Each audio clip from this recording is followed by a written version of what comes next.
labaatan lama askari oo ku tirsan ciidamada booliska ee dowlad goboleedka Koonfur Galbeed ee Soomaaliya xanaasay oo bilo ka hor tababarka Eedan Bambaytalinka bilaaway magaalada caasimadda ee Muqdisho. Ciidamadaasi iyo geeka waliba radio hankanageena magaalada Baydhabo taas oo xarunta ku meel deerka maamulka Koonfur Galbeed ee Soomaaliya. Wasiirka wasaaradda amniga ee maamulka Koonfur Galbeed ee Soomaaliya Mudane Xasan Xuseen Maxamed Xasan Eelay yaa waliba oo ciidamadaasi u ka dhiirigeliyay sidii dalsho iyo dadyo iyo walanka سيل دردارم جيك أرجع إذا أن صورة بنتين مرالكين فيلي قلب فيلنتين هو قلاد أو ترمبات دواسو قلاد كلا قربان دواس أنت دادين فيلون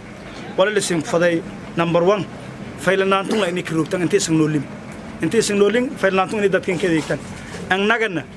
إني بايداوي لكوي ولا سن نجدا لامب هلور هذا أن نجد جيك شقدين ولا تارجع تاني ومدون وعي جريدان واي دم ولب دتك هذا أو أصلا مركي ولا دوشن دتك دون شعورتيو كات هي سو الدنيا ولا سنسو بده ولا فضانا إني إن شاء الله تعالى سنة كدوبنا تان هو البلسين كبعضون اسم قبتان إيدي دان كفرح سنة كويوكين وقت بدنا قاعد دونا أصل عشاء دونا مثل قضاء دونا إلهي هبر إيدي دسين كمان هندقان maamulka Koonfur Galbeed ee Soomaaliya iyo waliba inta badan iyo ka howlanta sidii ka kaaba fadhi ciidamada dowlad goboleedka Koonfur Galbeed ee Soomaaliya Maxamed Abdiraxiin Maxamed Eqseerjito KGS TV magaalada Baydhabo.